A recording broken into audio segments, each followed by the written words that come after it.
AM and 93.1 FM, Fargo-Moorhead.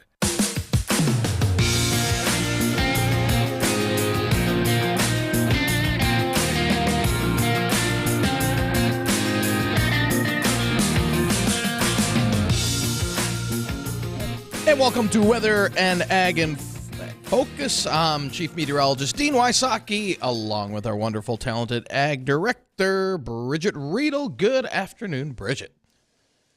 Howdy. Cold one. Again.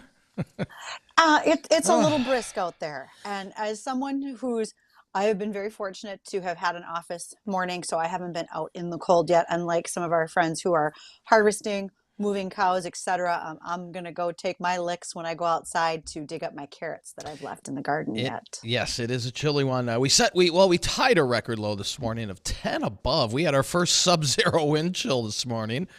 We had 1 below wind chill this morning. A little early for that, for sure. But again, we're not the only ones that are kind of in the grasp of this cold air mass. This goes all the way down to the Gulf Coast, where numerous freeze warnings, numerous records were set across the country today, early this morning. So, this is a pretty expansive cold air mass. And again, this is part of the LRC cycle. So if this is bringing us record cold now, when this cycles back around, I really don't want to think about it right now. I want to think about the warmer weather that's heading our way here over the next few days. I did notice that you've promised we'd have a little bit of a warm up. I think most folks, it's going to help us ease into the winter months, right? It was cold. Now we've warmed up slightly again. It is. And we're starting to see signs of, and we were hoping, fingers were crossed, that we start to see a little pattern change because it's been kind of warm west, cold for the northern plains and east, and dry. I mean, anytime you get that northwest flow out of Canada, it's typically a dry flow. We're going to see some changes as we head into next week as we start to get more of an onshore flow in the Pacific Northwest, and that will allow storm systems to ride into the Rockies and then eventually bring us some needed precip here in the northern plains as well. And we could be looking at the first snowstorm of the season next week. Not here. Okay. Not here. Hold on. I was just going to say, snowstorm? Let's narrow that down a little bit. That sounds like that's too big. How about Western Dakotas? How's that? So how about they get a trace and it's gone by the end of the day? I mean, if we're going to negotiate. You're going to have to talk to Mother Nature on that because, there's going to be a pretty decent storm system, it looks like, riding out of the Rockies next week and kind of tracking almost directly over our area the way it looks right now, and that would put the Western Dakotas in line for a wind-driven snow event. Again, we're talking Monday, Tuesday of next week, maybe as early as Sunday, but that's something we're just starting to see on the horizon, and we need about 3 or 4 of those storms to kind of push on into the Central Plains and Rockies over the next, let's say, 2 to 3 weeks, so we can kind of get into a wet period of the LRC, which we haven't seen yet. And like we've been saying, we don't want this dry weather to continue because, according to the LRC, everything cycles back, and that would mean a very dry winter and probably drought and severe drought extending into the spring and summer. So these next 3 weeks are going to be really, really crucial and important to tell long-term weather what it's going to be like. Well, we're going to continue to talk about that, our weather outlook, as well as what's going on in ag today. And we have a guest coming up. We're looking forward to telling you more about that after this. From ABC News, I'm Richard Cantu. Less than a month till midterm elections. In Georgia, there's also a gubernatorial race. It's a rematch, and the two candidates debated last night. ABC's Andy Field with the story. Stacey Abrams lost the last time she faced now Georgia Governor Brian Kemp in 2018, claiming Kemp, as then Secretary of State, may have suppressed some votes. Abrams at Monday night's Atlanta Press Club debate. As governor, I intend to stand up for the right to vote. Governor Kemp dismissing Abrams' election accusations. I'm the person that created the online voter registration system. The latest poll showing Governor Kemp leading Democrat Stacey Abrams. Andy Field, ABC News. News. Russia apparently trying to drive Ukraine into the cold and dark as winter approaches. Airstrikes cut power and water supplies in a repeatedly bombed Ukrainian city and pounded energy and infrastructure facilities elsewhere in the country. Earlier airstrikes hit an electrical substation supplying power to the Zaporizhia nuclear plant. Again, running on diesel generator power to keep the fuel rods cool. The power plant attacks are seriously threatening to interrupt the energy supply, impacting heating, water, electricity ahead of the cold winter months just around the corner. And it gets bitterly cold here in Ukraine. ABC's Britt Clennett in Kyiv. In this country, gas prices ticked down. Dropping over the past week, the average price for a gallon of regular gasoline in the U.S. down 4 cents to $3.87. The biggest drop was 23 cents a gallon on the West Coast, including California, 9 cents a gallon in the Midwest, but gasoline went up 7 cents in the Central Atlantic. ABC's Chuck Sievertson, 20 years in federal prison for Abdullahi Ahmed Abdullahi, convicted of helping at least a half dozen Americans and Canadians join Islamic State in Syria in 2013 and 14, including the first known American to die fighting for IS. You're listening to ABC News.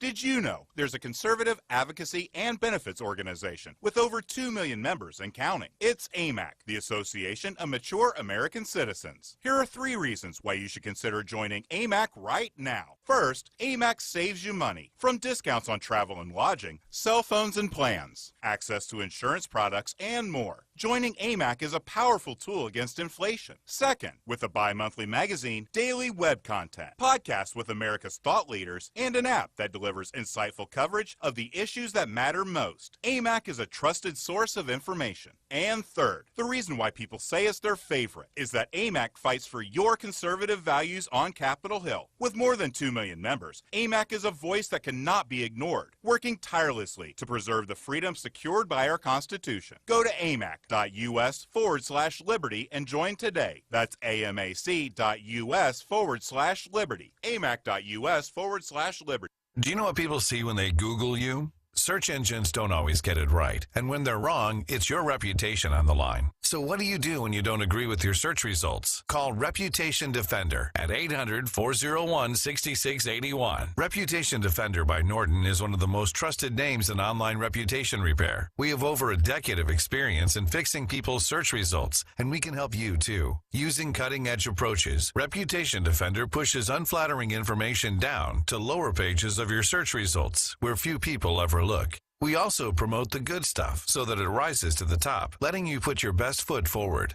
Your good name is too valuable to leave to the whims of a Google algorithm. You owe it to yourself to take control with Reputation Defender. Visit www.reputationdefender.com or call 800-401-6681 for free advice on your situation. 800-401-6681. That's 800-401-6681. Hi, my name is Rohith, and I'm a junior at Fargo South. I moved here with my parents at an early age, and I plan to study civil engineering in college. The reason I'm so hopeful about my future is Legacy Children's Foundation. I want to thank the amazing donors who are complete strangers to me. I am amazed by their generosity. Because of them, Legacy Youth receives resources and positive relationships to become educated leaders. Find out more at LegacyChildren'sFoundation.com.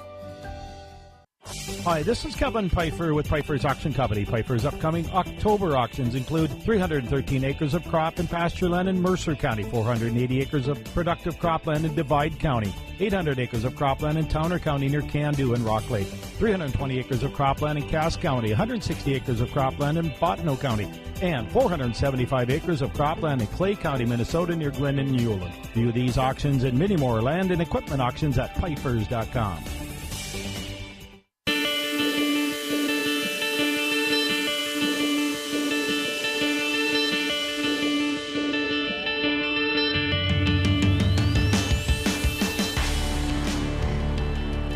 And welcome back to Weather and Ag in Focus. Thank you so much for joining us, whether it be on WDAY, on Acres TV, or online. We appreciate it. And it's a good day to stay inside and just really kind of kick back and kind of relax because it's a chilly one out there. Right now, temperatures in the lower 30s across the area, and that's well below normal for this time of the year. Thankfully, winds are light out of the northwest, under 10 miles an hour. Now, today's going to be a cold one, upper 30s. But we start our warm-up as we head into tomorrow. We're back to normal, which is about the mid-50s. We're calling for high tomorrow, 54. Wind's not too bad tomorrow. Out of the west-southwest, about 5 to 15, and then we'll increase the temperatures a little bit more as we head into Thursday with 60s back in the forecast, low 60s, and then a few degrees cooler on Friday due to cloud cover with temperatures around 60. And then that storm system that'll be riding out of the Rockies that we've been talking about will turn our winds in out of the south as we head into the weekend, and that's really going to pump up the temperatures into the mid to upper 60s. I would not be surprised to see a few low 70s, especially in the far southern valley, maybe down into South Dakota and southern Minnesota. And then and eventually moisture is going to be pulled up with that. I think we'll have some rain developing on Sunday by later in the day. So some pretty nice weather coming our way after it's been 6 days of cold weather, below normal. It has. And, every time you give the forecast, I just make it all about me. So Sunday, mental note, walk early before it rains. Yes. I could wait a day or two before I go get my carrots out of the garden so it doesn't have to be so cold when I go dig them up. But, Dean, it's still really dry, and I'm going to have to literally water them to dig them up. It is. That's not changing anytime soon. Well, it's not. We're going to continue with the dry weather. So this would be, let's see, we go into Saturday, which is the 21st, I believe, 22nd. 22nd. Yeah, so that would be 14 days. The first 14 days of the LRC cycle then, when this does reset, is expected to be pretty much dry. Not totally dry, but we only picked up maybe 1/10 of an inch since the 6th of October. So that's why we need this pattern to really do a complete reversal. And it looks like that we're going to start. We'll get that one storm coming in early next week, and it looks like a big one. And there's a lot of discrepancies in our models on what happens after that. Our European model continues to bring a train of these storm systems in off the Pacific, while our American model does not. Now, the American model has just been we call out to lunch. It's really been super inaccurate, if you will, for most of this year. So the European has been very accurate, and right now I'm buying the European model. But again, the LRC is based on what happens, not what these other models are forecasting. Yes. So once we get this pattern locked in for next week, let's hope we do see a train of these storm systems march in off the Pacific, because we really, really need it. It has been, September was dry. This month has been extremely dry, and it's pushing much of us back into drought conditions. We have a good chunk of our listening area that's not had significant rainfall since right early in July. So that's been quite some time. Right. Now, if you're going to let me choose as you talk about the European model, okay, so we might not be overly snowy. We'll be very cold. Maybe I should look at the positive here and say I'll have less icy roads to drive on this winter. Maybe that's my hope. Yeah. Oh, man. Well, that's the positive way to look at it. But, boy. It's one or the other. I know you don't want the snow during the winter, but if you don't get that pattern locked down with the moisture, then you're really in trouble for next growing season. So, again, we'll see how this pans out. The next, like I said, the next 3 weeks are going to play a big tell in not only what the winter is going to be like, but also what the next spring and summer will end up being as well. Yeah, absolutely. And I do realize, selfishly for me, what I want is not necessarily what has to happen for our farming community, where we do need moisture, because as we've talked about, the ground is certainly dried out. We took a lot of subsoil moisture out this year to finish off of our crop. Mm-hmm. So now we're going to need to see that replenished so that when we can go into next spring, we'd have moisture. Didn't think when we were talking in May that we would be sitting in a situation that we are right now with very dry conditions. Yeah, and that just shows Mother Nature can flip the switch real quick. And like I said, this next 2 weeks or next 2 to 3 weeks are really going to be important. So right now we're going to we have to pay our bills, Bridget. So we're going to take a quick break, and when we come back, we have a guest. Do we not? We do. We do. Her name is Leah Halvorson. She is with 10 Acre Marketing in Grand Forks, North Dakota.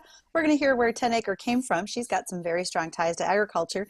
And then we also want to talk about why farmers need to spend some time on social media. And it's not just to get the latest TikTok tips when you're in the combine. So we'll go into that after we return from this.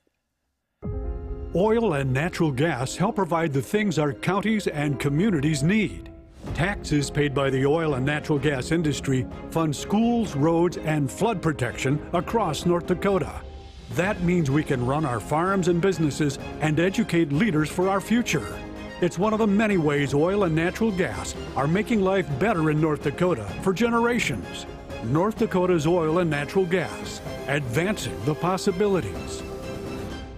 Former President Trump just made a big post to his Truth Social site, and he's praising Dick Morris's new book, The Return. Trump says Dick Morris' bestseller is a great book and urges you to get it. The Return reveals Trump is running again and will even win. It's even predicted recent events. The Return alleges that big media, big tech, and the deep state have formed a secret alliance to stop Trump no matter what. But Morris predicts they will fail. Trump calls The Return fantastic, and Dick Morris a real pro. And Newsmax says The Return is the book of the year, already an Amazon #1 bestseller. You need to get Dick Morris's The Return in bookstores everywhere, or check out the free offer from Newsmax and save $28. Just call 800-NEWSMAX. That's 800-NEWSMAX, or go to thereturn911.com. Thereturn911.com to get your copy today. That's $28 in savings right now when you call 1-800-NEWSMAX, 1-800-NEWSMAX, or go to thereturn911.com, thereturn911.com to get your copy today.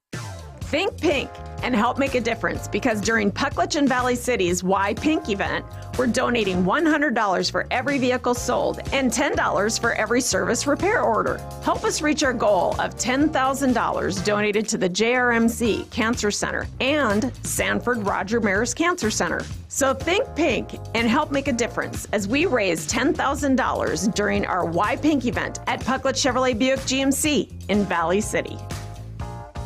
If you came across someone struggling with hunger, how would you recognize them? Would you notice a 16-year-old boy who got his first job, not for extra spending money, but to help feed his little sisters? Or a mother who's in between jobs and sometimes goes to bed hungry so her kids can have dinner? I am the 1 in 8 Americans who struggle with hunger. I am hunger in America. Hunger can be hard to recognize. Learn why at IamHungerInAmerica.org. Brought to you by Feeding America and the Ad Council. I absolutely love my dog, but the constant shedding, not so much. But then I got a Swiffer Sweeper Pet Kit, and it is amazing. These super thick cloths pick up a crazy amount of hair. Just look at all that. And that was from just one swipe. And the best part? Sweeper's so much easier to maneuver than a broom or a vacuum, easily getting around chairs and under the couch. You're right. Now I can focus on you, not your shedding. Swiffer Sweeper Pet Kit, because shed happens.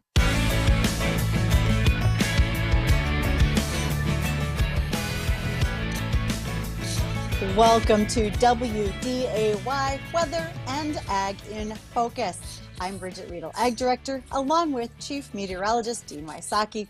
Justin Storm, our meteorologist extraordinaire, he's off for a few days celebrating the birth of his little boy, so we'll have Justin back soon.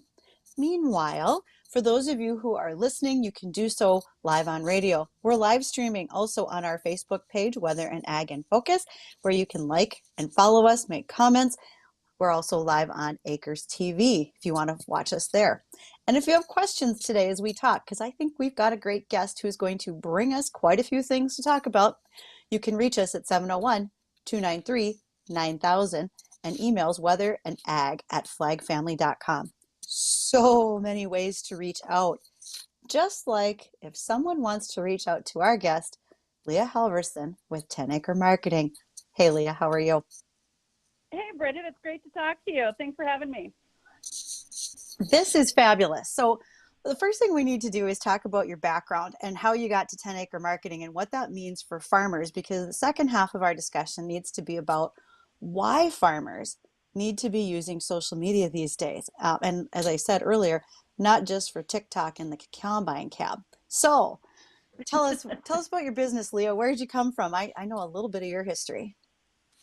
Yeah, so I come born and raised in beautiful Forest River, North Dakota, so just right north of Grand Forks. And my family, we grow potatoes. My family is Black Gold Farms.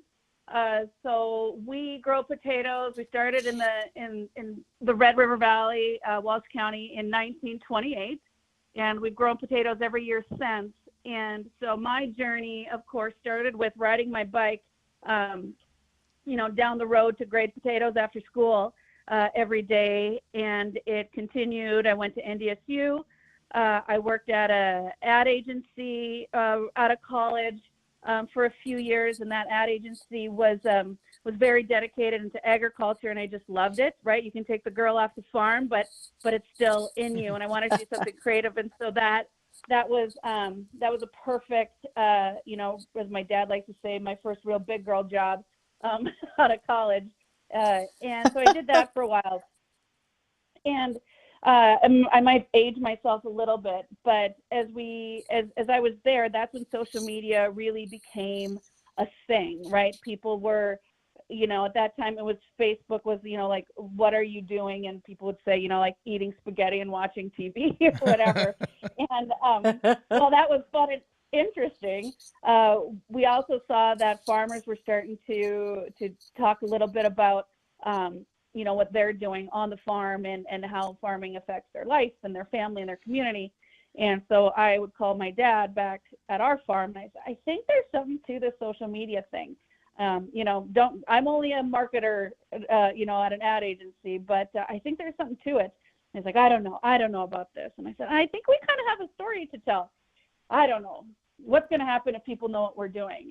And so, I kind of went down the path of, well, people drive by the field and they don't know what we're doing. So we might as well tell them what we're doing. Right. And on social media, and that's okay. So we started that. So I started helping, my dad and Blackwell Farms with social media. This was 15 or so years ago.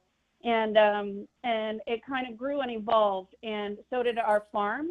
And my interest in maybe coming back and farmers telling their story and actually marketing. And I don't mean just selling grain marketing, but actually, creating that story and having a brand and a presence. And so I came home one day, back to Forest River, and I said, I have an idea. I think I need to come back and help out, kind of really helping to tell our story from a social media and just branding standpoint. And they're like, okay, let's do it.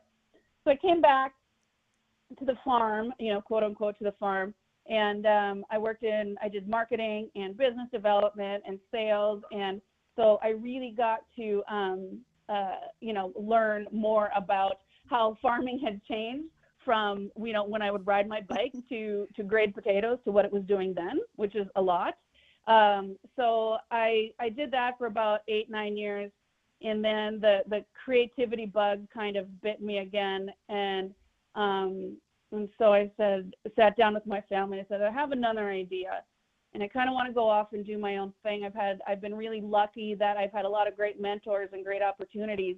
And I said, I think I want to start my own organization, my own business that helps farmers and helps people in agriculture and the entire supply chain really kind of tell their story and connect the whole field to plate, but make sure that we're really advancing agriculture in that conversation. And so it was great. They were super supportive, and I had a built-in client, right, which is always nice, knowing that I don't have to completely start solo. And so that's when 10 Acre Marketing started almost 4 years ago. And the name, speaking of the stories, I'll tell you about the name. So like I said, Blackwell Farm started in 1928, and it was my great-grandpa, Leah Halvorson. He was a banker at the time. And back in those days, there were maybe fewer regulations, if you will, right? And so he ran into an opportunity to acquire a few acres of land. And so he acquired 10 acres of some of the best potato ground in the country. And so we talk a lot about those 10 acres that my great-grandpa started in 1928 to plant potatoes, and our family has grown potatoes every year since. And so that's where the name 10 Acre Marketing comes from, is really understanding, how things start, and with a little bit of luck, some market knowledge, and some passion, you never know where you can go. And Leah, can you explain what benefit would farmers have by kind of spreading the word on social media on what they do? Yeah, so there's so many different benefits, and a lot of times it all depends on what that farmer is trying to do, right? So it could be anything from, making sure that your land partners, or if you're looking for land, that they understand who you are and what you're, not only what you're farming, but how you treat your land, and if sustainability is a huge part in your, business plan. There's that. There's attracting talent. Anybody looking for a job is going to go online, and hopefully they can see social media and see your story on who you are and what you do and how you do it. And of course, there's consumers, right? And a lot of people think a potato is a potato is a potato, and that is not true. I think we all know around here that a Red River Valley red and yellow potato is far superior than anything else. But also, you can't put it in a fryer to make potato chips. That's a different kind of variety, right? So there's some consumer education that is possible from farmers as well. And so there's a lot of different opportunities, and what we've learned through farmers telling their story on social media is you do kind of have to have an objective in what you really want to communicate. Well, I think that it's going to be pretty important for us to touch on when we come back. And Leah, the question I'm going to ask you when we return after this is, what's the downside when farmers don't tell their stories? Where does that get us? So let's do that. We're going to come back in just a few moments, and we're going to continue our discussion with Leah Halvorson of 10 Acre Marketing in Grand Forks, North Dakota. Be right back. The Jay Thomas Show. And don't let him scare you with the clock pulling polyps out. You're going to be knocked out. The best part is afterwards you get a bag of Cheetos. Hey, I didn't get a bag of Cheetos. See, when did you have yours? 30 years ago. Good Lord, what doctor do you go to? Unicorn General? I mean, what the hell is this? You get Cheetos. Dr. Frito-Lay. Nice. The Jay Thomas Show, weekday afternoons at 2 here on WDAY. As a farmer, growing your business is more than just a 9-to-5. It's your life's work. That's why the Roundup Ready Extend crop system goes all in to help you stay on top. Backed by decades of innovation, offering the latest trait technology and triple herbicide tolerance, plus more weed species controlled than any other soybean system. Because you mean business, and so do we. Learn more at systemofchoice.com. Claim based on approved EPA herbicide labels as of January 2021. Read and follow pesticide label directions, grain marketing, and other stewardship practices. I think farming picked me. I didn't pick farming. I'm not afraid to try something new. It's my farm, my family, and our future. My Channel Seedsman gets that. I get access to innovative products with personalized advice backed by data to maximize my yield potential. With Channel, I know I'll prosper for years to come. Define your future at channel.com/future. Read and follow pesticide label directions, IRM, grain marketing, and other stewardship practices. Copyright 2022 Bayer Group. All rights reserved. When you're an innovative business, every blinking cursor, every blank page is an opportunity. What will you do with it? Will you make something better or create something new? Our Dell Technologies advisors provide you with tools and expertise to do incredible things. Because we believe there's an innovator in all of us. For advice on smart PCs powered by Intel V Pro that's built for business, call a Dell Technologies advisor at 877-ASK-DELL. Can I get the sales projections for the Springfield, Bristol, and Fairview stores? Val's Froyo Palace is dishing out 3 more locations. Jody, have you lined up interviews? They need 3 new store managers before they have a meltdown. And remember, they need at least 5 years experience. Indeed can help them hire great people fast. I need Indeed. Indeed you do. We instantly connect you with quality candidates whose resumes on Indeed match your job description. Visit Indeed.com/credit and get $75 towards your first sponsored job. Terms and conditions apply. Hi, Lacey here with Precision Concrete Cutters. You've heard our ads about egress windows. They add sunlight, they provide an escape and add value to your home. All true, but I'd like to let you in on a little secret. You can add an egress window anywhere, even if there's no existing window. I know this because at Precision Concrete Cutters, we specialize in egress window installation and replacement. Precision Concrete Cutters, 701-280-7038. That's 280-7038. Are you utilizing your storage space as efficiently as possible? If you have 8-foot shelving under 16-foot ceilings, you're only using half the space you're paying for. But to use that space the right way requires the right equipment, and you need someone knowledgeable you can trust. Here's Kari Score, whose dad Nels started Dakota Storage Products in West Fargo over a quarter of a century ago. My dad always said, if you're paying for the space, you might as well use it. It's a simple idea, but it isn't always that easy.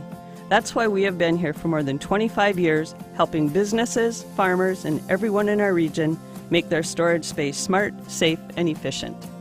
For the largest inventory of pallet racks on the Northern Prairie, along with shelving, loading dock equipment, cabinets, bins, warehouse ladders, and thousands of other storage solutions available, come see the experts at Dakota Storage Products in West Fargo. They'll help you make your storage space fit your needs. Call 701-281-1209 or visit dakotastorageproducts.com on the web. Their warehouse is in West Fargo. Dakota Storage Products, they'll help you store stuff smart.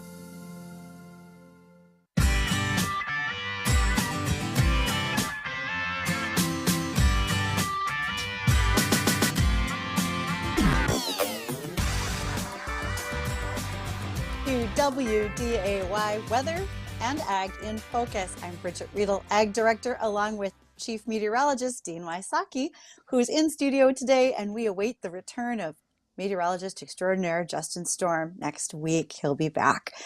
So today, as you are listening to us, whether it's by radio, whether it's live streaming through Acres TV or on Facebook with our page, Weather and Ag in Focus, you're hearing our conversation with Leah Halvorson of 10 Acre Marketing in Grand Forks, North Dakota. Leah's a social media expert. She's also a farmer, not just at heart, but really is. And she's talking about why other farmers need to be on social media. So before we went to our little commercial break there, Leah, I asked you a question. What's the downside if farmers don't tell their story on social media? Can you answer that for me? I can, and it's the classic case of if you don't tell your story, somebody else will, and that's really the bottom line. You know, we as farmers take so much pride and passion in what we do, and when somebody else who eats the food that we grow and produce and has opinions that maybe don't reflect of what is actually going on, or provides, or they have different information or incorrect information, or they're free and their advice on how food should be produced, it creates some unnecessary turmoil and conversations and almost fear within the consumer market. And so there's nobody better to tell the story on how a potato is grown by somebody who has grown a potato since 1928. There's, we want to tell that story, but it needs to be authentic and from the people who actually do it. And as we know, social media is open to everybody. So everybody with a keyboard or a phone or internet access, is able to have an opinion and make some claims. And Leah, yesterday, Bridget and I were talking about these protesters overseas in the UK. They're they're protesting dairy farms, and these protesters are actually going into supermarkets across, again, overseas, and taking the milk and literally dumping it out in these supermarkets. I mean, it's absolutely crazy. And right. What they're claiming, obviously, is that dairy farms are putting more harmful ingredients, if you will, into our atmosphere more than the oil companies, BP, Shell, all of them combined. Obviously, that's misinformation. Could the farmers using social media try to debunk that? I mean, would that help at all? I'm guessing it would help somewhat. Somebody's got to get them the right information. Yeah, I think it's about information, but again, making sure that consumers and these, people that are dumping milk out in grocery stores, I saw that too, but to make sure that they understand that there's a family behind that product. Right? Like, these dairy farmers are also feeding their kids their milk, their dairy. So if we can create that connection, that it's not just about the science, but about the livelihood and about the almost tradition and the family and the community of agriculture, farmers aren't big bad, drug dealing, crazies. We eat what we produce. We give our kids what we produce, right? And so I think that type of story is almost, if not more, impactful than trying to shove the science and the data down a consumer's throat. Right. Now, approximately what percentage of our agriculture community is using social media? So that's a great question, and I could be like some people on social media and just make up a number and call it a right, because I have a platform, so I might as well make some stuff up, right? Nobody's going to fact check me. Right. Yeah. I think there's a pretty good percentage of it, and we see more and more, and we see more creative ways of using social media. We're seeing some farmers be fun and quirky, right, like combine karaoke, or we're seeing some just all about telling that story, like Shay in California has done. I think there's a lot that are, and they're finding their niche. And I think there's some farmers that are telling more of the family story. Like I said at the beginning, it really depends on what your objective is, but you do need to be out there. Otherwise, somebody, is going to come dump milk, and that's going to go viral, and that's not okay. And I think one of the bigger farmers, and I'm sure you've heard of him, maybe not. We had him on our show, Quick Dick McDick. He's got a huge YouTube following. He's up in Saskatoon, Saskatchewan, and he's got some great videos that he puts together on YouTube, debunking a lot of stuff, and it's great. Just not only is he funny because he has fun with it, but it's very useful information as well. Oh, it is, and I think those kind of things are great. Like when you put in the time and effort and explain what you're doing, and you're actually, literally boots on the ground. I think those are very, very powerful tools to get your message across. And I think, Leah, you're not telling folks that they have to go out with the intent of building a gigantic social media following. They don't have to buy cameras and have, GoPros, that type of thing. But what they can do is simply start replying. And when you see misinformation on any of the social media platforms, simply replying back and saying, that's incorrect. And here's why. Because I'm actually that farmer for that particular commodity, etc. You can help diffuse a lot of situations that way. Now, I'm not going to tell you that it's easy. You can't be thin-skinned, especially if you're going to be on certain sites like Twitter, etc. But you can tell your story the way you want it to be told. Absolutely. And Bridget, that's a really good point to engage, because there's been times where we've had people respond to on our Black Gold site, like, oh, you're terrible GMO potatoes and blah, blah, blah, blah, right? And then what you do is you open up that door to have a conversation and be like, well, actually, there are no GMO potatoes on the chip market, or blah, blah, blah, blah, blah. Please come to our farm, and I'd love to give you a tour, and you can meet our agronomist and, invite them in. I have yet to be taken up on, those invitations, but it's about transparency and inviting them in, and yeah, you're right, engaging them and showing them what actually is absolutely happening. And I can tell you and from firsthand experience, I've been on your farm. It's worth the visit. Well, thanks. Yeah, it's it is, and farmers are proud of what they do, right? And I don't know of a farmer who intentionally goes in with a bad motive. Like, what, everybody's just trying to do the best they can. Do people stub their toes once in a while? Absolutely. But if you can, build up that good equity bucket of information, of giving back to your community, of hiring good people and treating them right, and of just being a good person, then you'll just sleep better at night, and your social media might get a little bit easier to control. And I think that, it would kind of make the general public, because, the general public's driving by, they're on the interstate, they're driving by a farm. Oh, look they're out there, getting their harvest in. But I don't think the general public has a true idea of how much work goes into what our agriculture community does and all the behind the scenes. So I think that would, with social media and the farmers using social media, this would just kind of help from farm to table and give a little more respect as well. Oh, absolutely. Like, what we've been through, here in the Valley in the last couple of months with sugar beet harvest, with, soybean harvest, potato harvest, all that kind of stuff, just how that affects your family, right? Like, everybody's out in the field. It wreaks a little bit of havoc on your, daily life, Traffic. right? On traffic, and this silly little thing called harvest is such a pain in our butts, right? But it's what we got to do. So telling those stories of, this is really, a big deal, but man, it's worth it at the end, hopefully, right? And I think being approachable matters. So we keep saying, right now, this is on the farmer to share their story.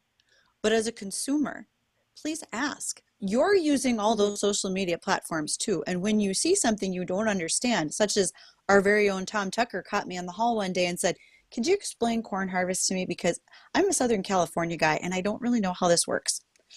So be approachable and answer those questions whenever you can. And that makes a huge difference too. Right. Without the eye roll and the, you non-farm person, get it together, right? Yes. Oh, folks, we have been having this outstanding conversation with Leah Halvorson. She is with 10 Acre Marketing from Grand Forks, North Dakota. Leah, we are wrapping up our time with you, but if folks want to reach out and let's say they want to follow you on social media, where should they do that? Yeah, we're on all the socials at 10 Acre Marketing. It's the letters TENACREMARKETING.com. And that's our website. That's our handle on Facebook, Instagram, LinkedIn, and Twitter. And so we're happy to continue this conversation and help out where needed. This is what we love to do. Our whole team, we're marketing but we're farm kids at heart. And so this is more than just a job to us. We just really want to help advance agriculture. Knowing the most of you on your staff, yes, you are truly all a group of farm kids doing everything you can. I get it. So, awesome. Thank you, Leah Halvorson. Folks, we're going to hear from American Ag Network with our current market situation. When we come back, Dean's going to touch on regional weather for us and probably around the nation. And I might just have a couple of things regarding agricultural headlines for today. So we'll do that just after this. Brian Feuder with the NDSCS Apprenticeship Program. NDSCS's apprenticeship program is really based on the typical apprenticeship models that have been in existence for many years. But currently there are over 1,000 apprenticeable occupations that are recognized by the United States Department of Labor. Hi, I'm Dixie Bope. I'm the Director of Nursing at Four Seasons Healthcare Center. I encourage other companies to use the NDSCS apprenticeship program. They have a personal relationship with you. They help you out with advertising. They help bringing in new candidates, interviews, getting the word out. Hi, my name is Pamela Morrow, Project Specialist for NDSCS Apprenticeship. If you're interested in a program, please reach out today by calling 701-231-6927 or go online to ndscs.edu/workforce-affairs and click on the Apprenticeship North Dakota tab. See if the NDSCS Apprenticeship Program is for you. If I said the Stones were coming to Fargo, you'd be like, are you kidding me? Well, the Stones are in Fargo. It's construction season. The team at Glass Doctor of Fargo Moorhead is the expert. They'll work with your insurance company to fix that crack on time, giving you exactly what you want at a price you want. Let the car concert begin. Windshield repair and replacement at Glass Doctor of Fargo Moorhead. Set that appointment today at glassdoctor.com/Fargo. glassdoctor.com/Fargo. Will fix your pains.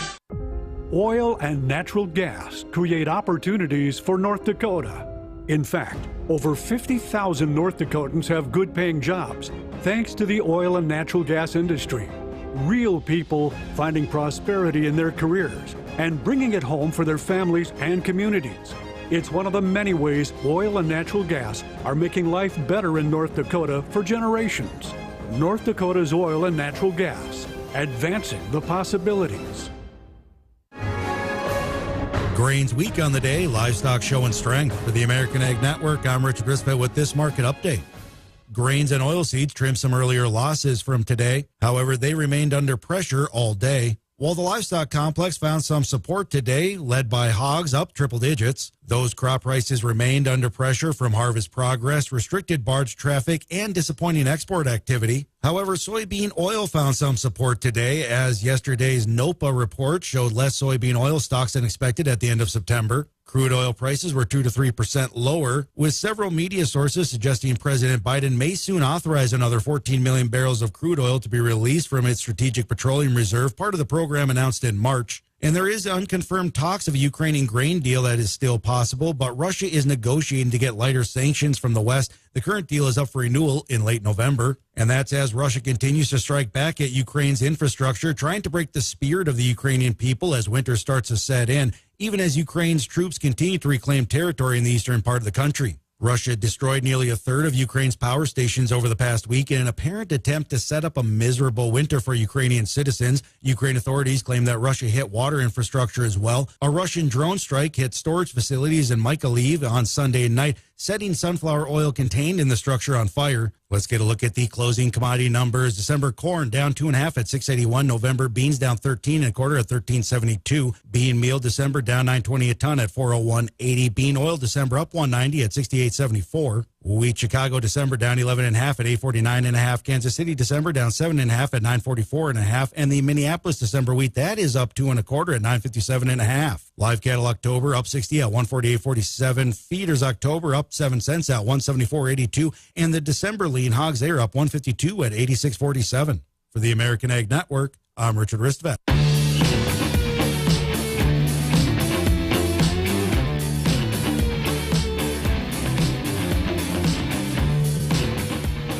Welcome back to Weather and Ag in Focus. Again, we want to thank you for joining us, whether it's on WDAY or if it's on Acres TV or streamlining as well. So let's touch a little bit on our national weather scene. And obviously the main weather story is cold. And freeze warnings and freezing temperatures from Oklahoma down into Louisiana, Mississippi, Alabama, the panhandle of Florida, Atlanta, all the way up into the eastern seaboard, into the D.C. and Philly area.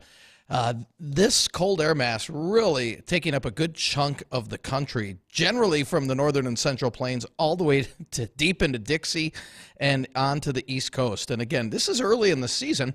It's not unheard of, but a lot of records have been falling with this. So this just goes to show you that when this system, again, according to the LRC, that's a cycling weather pattern that you set up in the fall, and it cycles back through during the winter, spring, and summer months. So when this recycles back through, come when we're deeper into winter, this is really going to drag down some significant Arctic air. So we'll be keeping a close eye on that. It's been dry, and Bridget, it's got its positives, it's got its negatives. Positive, it allows for a smoother harvest. We don't have to worry about a wet harvest, which I believe we had last year. It was we had a pretty wet fall. We did okay until we got into October, so some of our harvest was good, and then it got a little slushy out there. Well, not slushy, it got muddy. Yeah. And so we need the moisture. And taking a look at the latest drought monitor index, most of North Dakota is at least in a moderate drought. There's some pockets of severe drought in the far western part of the state, and then that bleeds over into areas of Montana where it ranges from severe to extreme. Areas of South Dakota, most of the areas in some form of drought condition, whether it be abnormally dry all the way up to severe drought. And into Minnesota, not as bad, abnormally dry to a moderate drought, except for southern Minnesota where they're in extreme drought. And you go further south, that's where it really starts to really dry out. Most of northeastern Nebraska into western Iowa is in what would be an extreme to exceptional drought. And then that goes further south into Kansas, western Nebraska, southern Kansas, into most of Oklahoma in at least extreme to exceptional drought. So the only areas of the country void of any drought conditions are pretty much the Great Lakes to the East Coast. They're fine in terms of moisture, but from the central plains and southern plains to the West Coast, we're in desperate need for some moisture. And as we said, luckily we're starting to see a pattern change here where we've been dry for the last 2 weeks. We're going to break down that big ridge that's been out in the western tier of the U.S. We're going to break that down, and then that allows all the storm systems in the Pacific to come racing inland. And let's hope we can hold on to that pattern for a while, at least a 2 to 3 week period, where we can at least get some moisture coming in to some areas that desperately need it out west. And even here, as a matter of fact, yeah. Absolutely. We'd be happy to have that. And okay, so you mentioned out west, and we've been talking about potatoes. So just a couple of just random facts on North Dakota. One is we raise a lot of seed potatoes in the western part of the state, like north of Williston by Granora and Zoll. Mm-hmm. And the reason we do that, they don't have many potatoes out there. So they have less trouble with insects, and so they're able to grow potatoes without much interference from another pest, so they can raise a really quality seed potato. Now, North Dakota's recently very much been in the news because McDonald's chose an NDSU developed variety called the Dakota Russet, and we talked about this earlier this spring. This is a potato variety that McDonald's is favoring because it's great for frying for their French fries, brings out great consistent quality.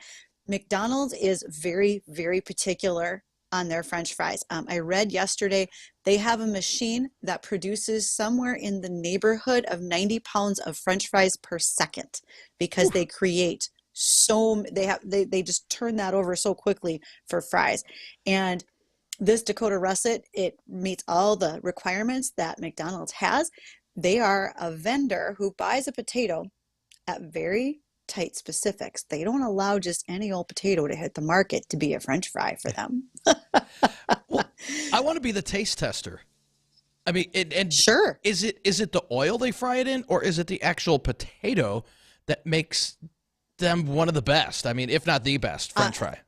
I think it's a combination thereof. And also, you may not have realized this, but their French fry oil that they use, and I can't tell you if it's a peanut oil or not, but the oil that they use, they add what they call a natural beef flavoring extract. So I'm not sure if that means they're adding beef tallow, because let's face it, these are closely held recipe secrets. Sure. But they do somehow incorporate a bit of a beef flavor into their French fries. I was not aware of that. So makes it even tastier with that burger you got, doesn't it? It really does. It really does. Wow, interesting. Yes.